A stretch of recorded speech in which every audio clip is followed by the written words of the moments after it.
Fibroids are non-cancerous growth that develop in or around the uterus.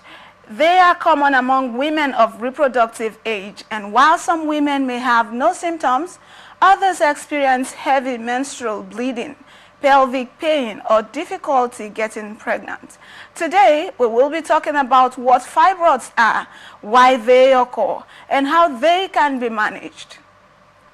So, Dr. Obilo, let's start with what fibroid is and the causes of fibroid. I'm going to keep it simple for the benefit of the audience so that they can understand what fibroid is all about.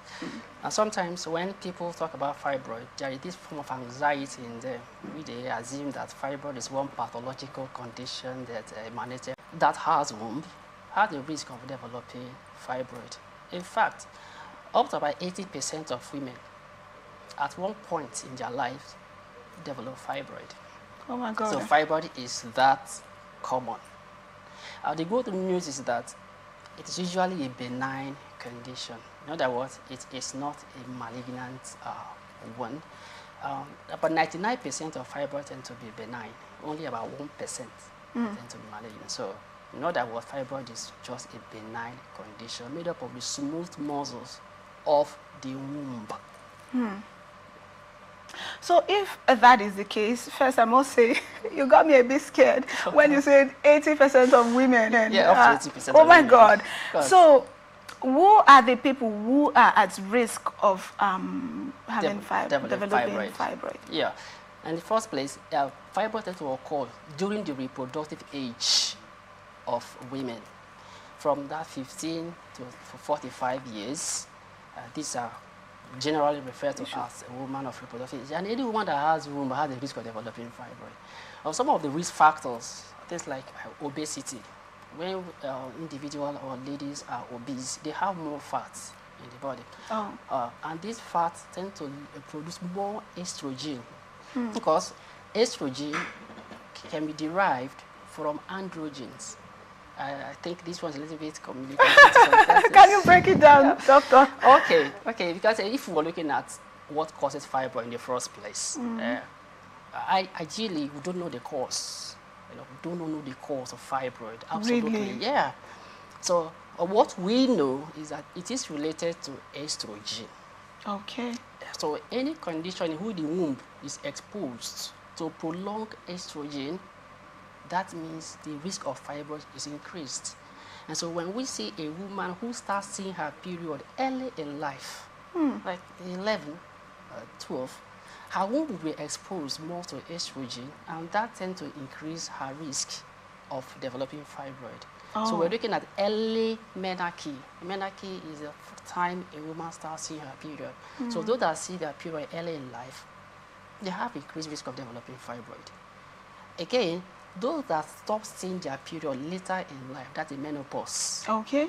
They also have increased risk of developing fibroid. That's early menopause? Late menopause. Late menopause. Okay, not early. We're looking at duration in which the womb is exposed to estrogen. Okay. So if they have late menopause, the womb will be exposed to estrogen over a long time. And with such kind of exposure, they have a risk of developing fibroid. So early menarche and late menopause. Risk. Then estrogen. Another thing that I was talking about earlier was obesity. Because if a woman is obese, she has more fat cells.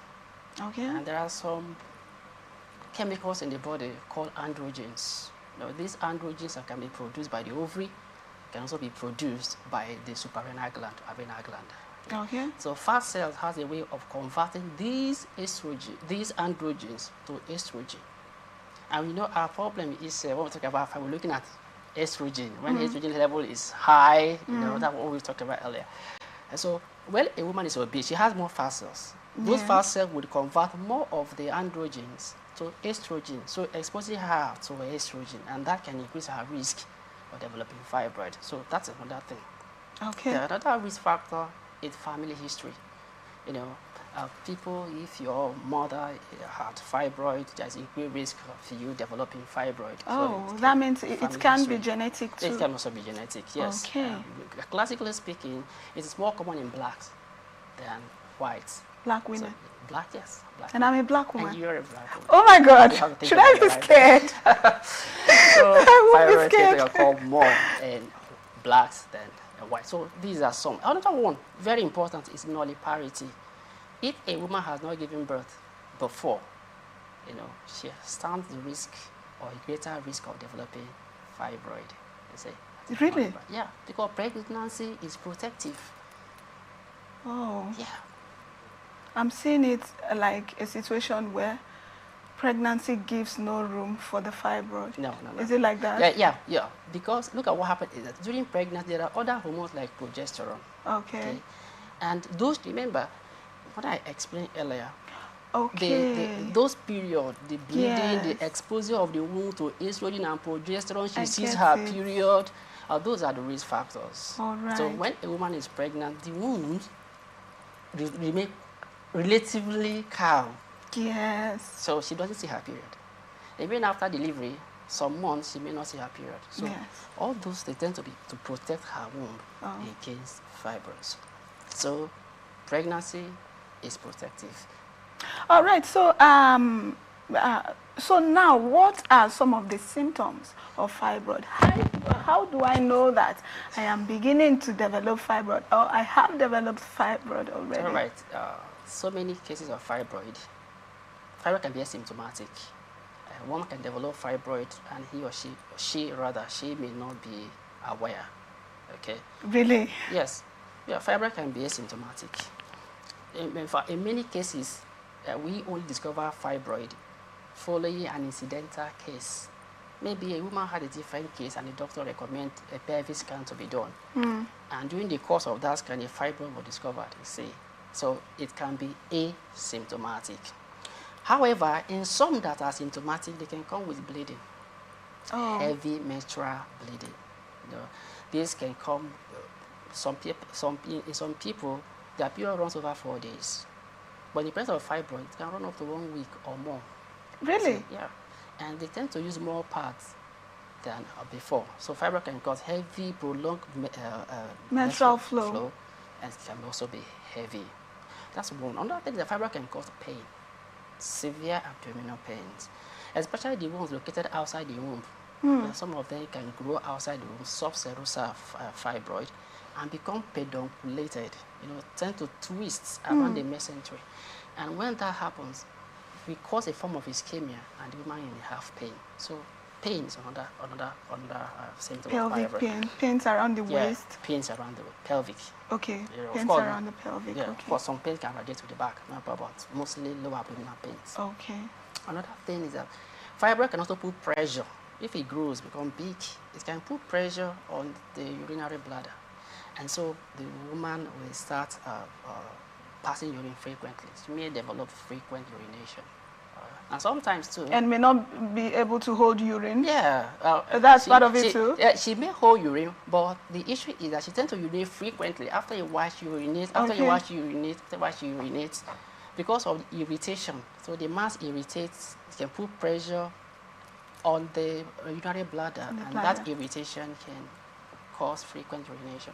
That's all. Then if you put pressure on the posterior part, which is the rectum, she may find it difficult to stool. That is constipation. She may develop constipation. That's another. It can also lead to recurrent miscarriage. Okay. From recurrent miscarriage. And some persons may find it difficult to conceive because of fibroid.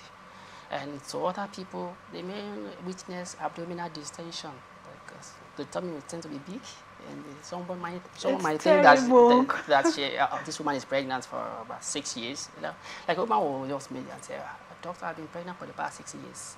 Not knowing it. Not knowing. She's been pregnant with fibroid. Just fibroid.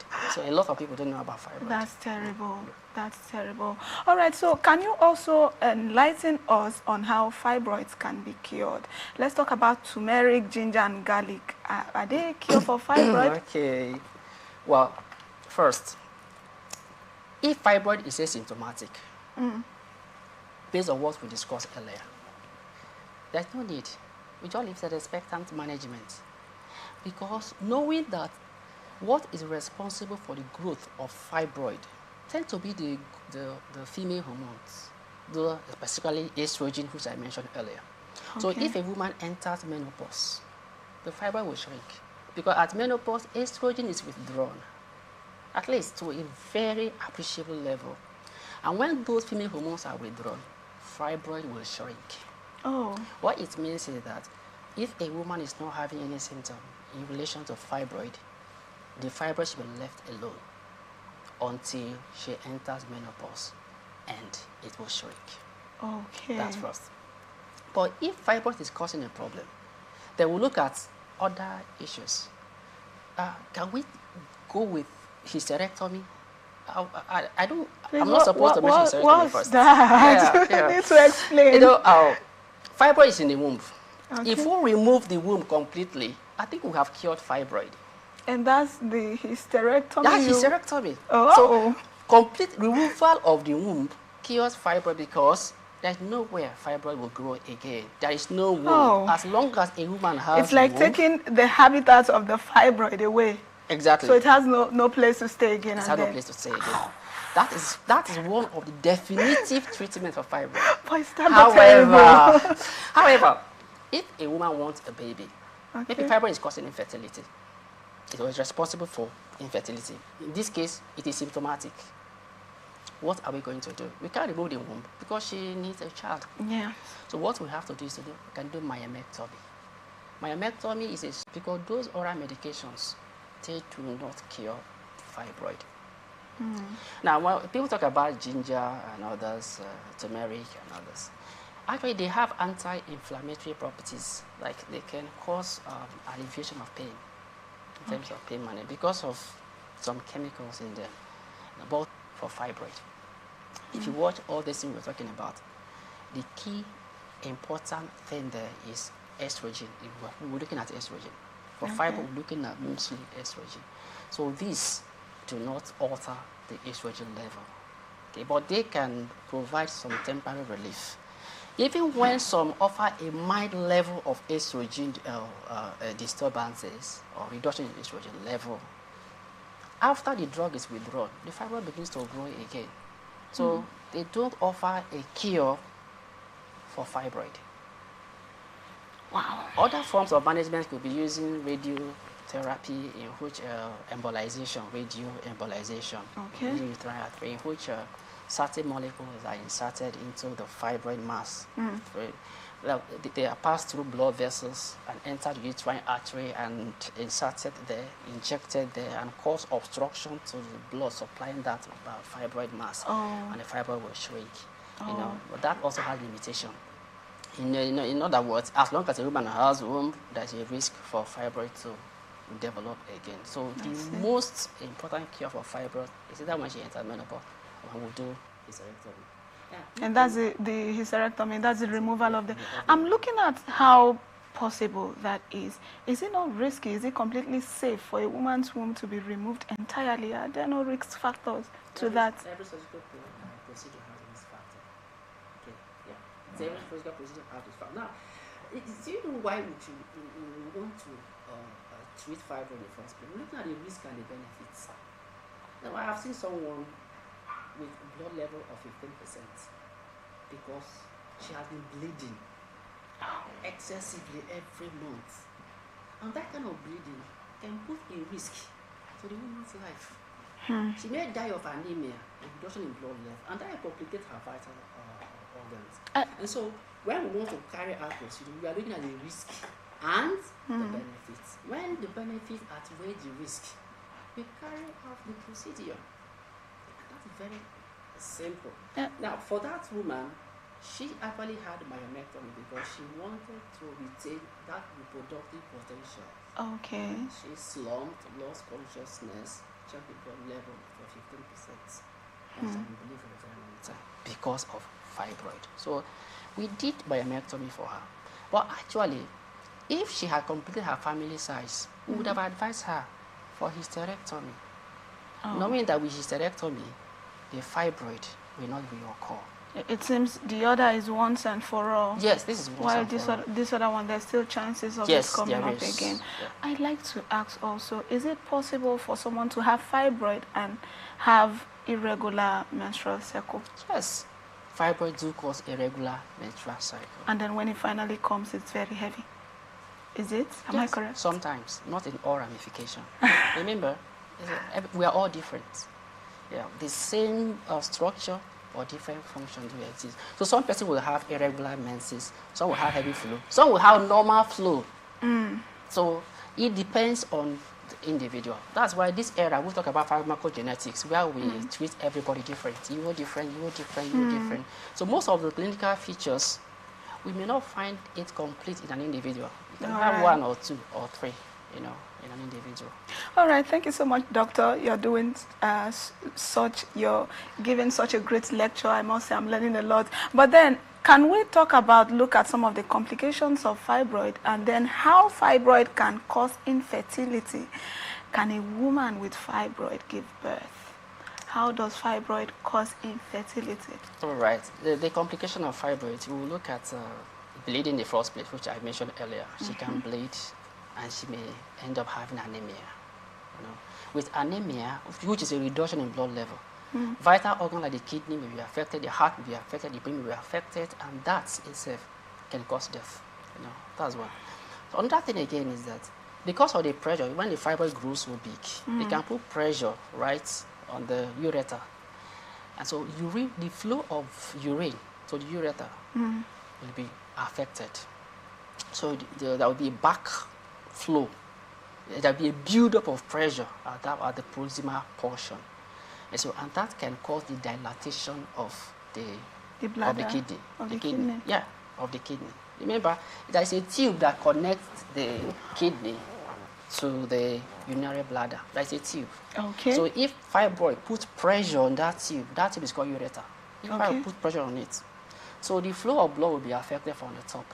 Okay. So it will be difficult for urine to flow down to the ureter. Oh. And so that build-up of pressure in the ureter will move to the kidney and cause the kidney to dilate. And that can affect the kidney. That is called hydronephrosis. Oh. Right.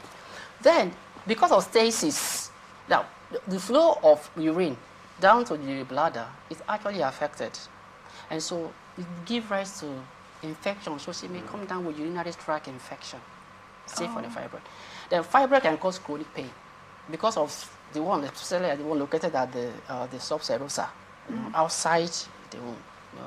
That one can cause so much pain, and so you may be having pain. Then we talked about recurrent miscarriage. It can cause miscarriage. Again, it can cause a woman not to conceive.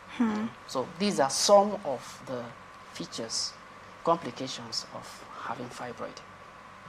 How does fibroid, it's asked about how fibroid causes infertility. Okay.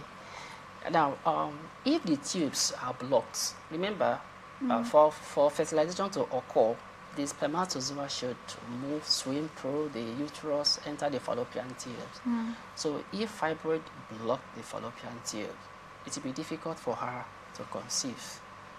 And so that is infertility. Fibroid can block fallopian tubes? Yeah, huge fibroid can block fallopian tube.